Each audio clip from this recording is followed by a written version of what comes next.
Selamat datang di channel Pemuja Malam. Jangan lupa like, share, and subscribe ya. Terima kasih. Chapter 50. Putri Mungil nan cantik. Aku lebih senang menghadapi Bang David dengan pola konyolnya, menyebalkannya, agar aku masih memiliki alasan untuk bisa membencinya. Jika seperti ini, alasan apa lagi yang harus kugunakan untuk membenci lelaki itu? Oh iya, aku tidak bisa menikah dengan Alina, ucap Bang David yakin. Mendengar kalimat itu membuatku tersentak kaget. Bisa-bisanya lelaki itu mempermainkan adikku. Apa maksudmu? Tanyaku berang. Cinta itu entah kemana perginya, An. Aku enggak mau memaksa perasaanku untuk menerimanya menikah denganku. Sedangkan aku sendiri menolak mentah-mentah. Setelah apa yang telah kalian lakukan? Tanyaku menyela. Kami hanya pacaran saja, An. Aku bahkan tidak pernah menyentuhnya melebihi ciuman.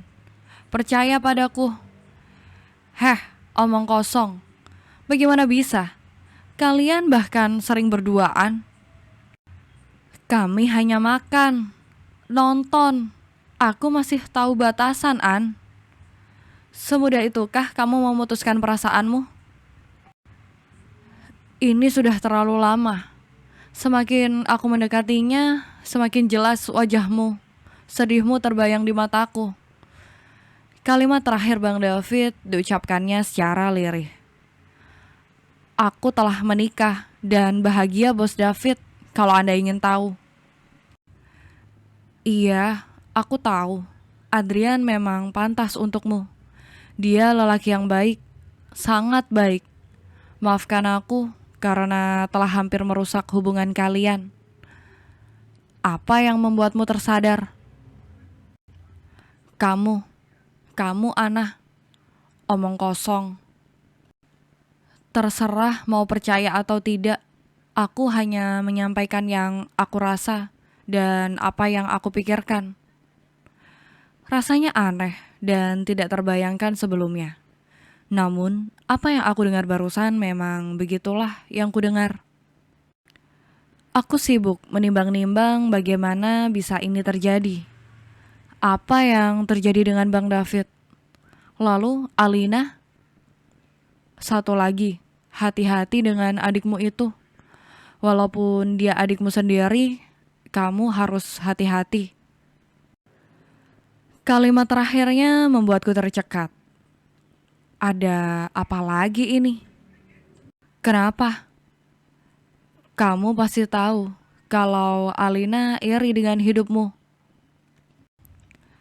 Bang David biang gosip, sudah alih profesi. Percaya atau tidak, itu terserah padamu. Oke, makasih. Dering ponselku menghentikan percakapan kami. Mas Adrian sudah menghubungiku dan mengabarkan jika sudah berada di parkiran. Aku pamit lebih dulu, meninggalkan Bang David yang masih memandangku lekat.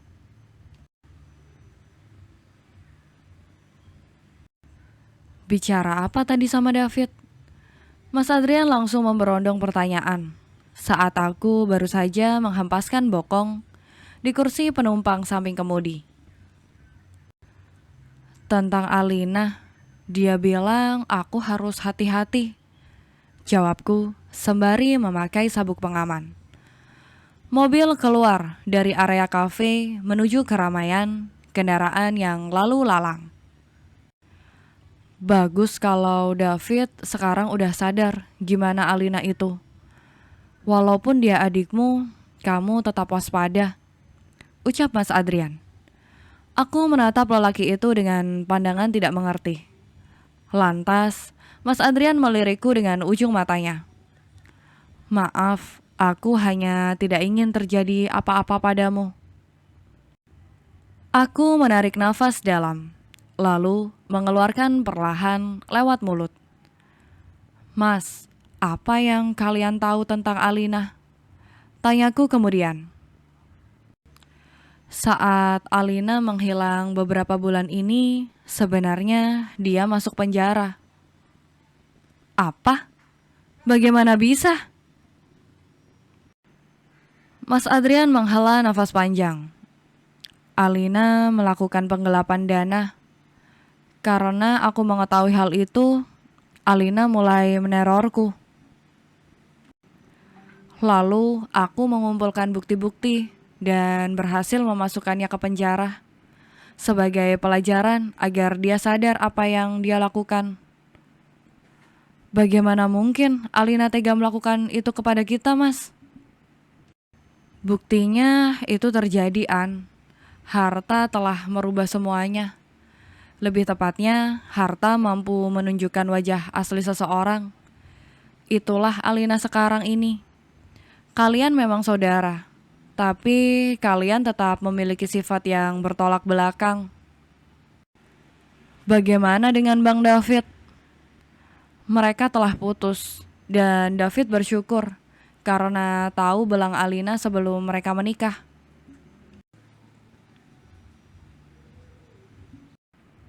Waktu pun berlalu. Pembicaraan itu masih terngiang di telingaku. Aku masih tidak habis pikir dengan apa yang telah kudengar. Namun, Mas Adrian juga tidak akan mungkin membohongiku.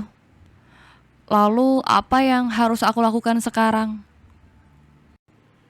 Padahal suamiku itu telah mengingatkan berulang kali agar aku berusaha tenang, mengingat kehamilan yang semakin hari kian besar.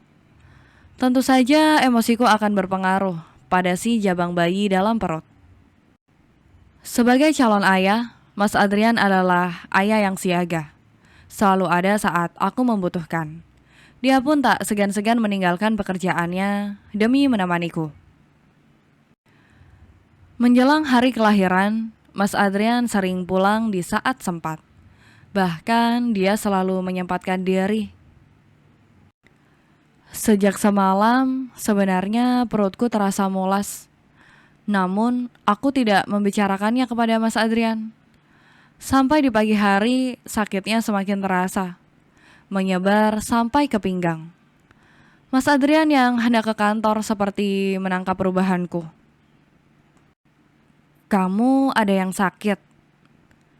Tidak menunggu lagi, Mas Adrian langsung membopongku ke mobil. Setelah menempatanku pada duduk ternyaman, lelaki itu kembali ke rumah, mengambil tas, berisi peralatan yang telah kusiapkan, menunggu kelahiran. Perutku sakit, ucapku dengan suara berdesis menahan sakit. Sakitnya semakin kerasa sepanjang perjalanan. Mas, sakit. Iya, tahan sebentar ya, bentar lagi sampai. Untunglah aku masih bisa bertahan, menahan sakit yang berulang kali datang, hingga kami sampai ke klinik tempatku periksa. Di sana, kami langsung disambut oleh perawat dan dokter. Karena Mas Adrian memang telah lebih dulu menghubungi klinik bersalin ini. Awalnya, Mas Adrian menyarankanku periksa kandungan ke rumah sakit besar. Namun aku menolak. Rasanya kok ya ribet banget memeriksakan kandungan ke rumah sakit besar. Belum lagi antri panjangnya menunggu panggilan.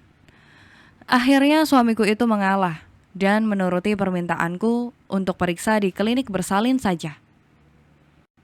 Mas Adrianlah yang mencarikan tempat ini. Dia yang sibuk mencari informasi dari internet dan rekomendasi dari beberapa karyawannya. Aku hanya menerima beres saja. Aku langsung dibawa ke ruang persalinan. Syukurlah hanya aku saja yang melahirkan sekarang. Jadi ketakutan akan anak yang bisa jadi tertukar minim terjadi. Dasar kebanyakan nonton drama.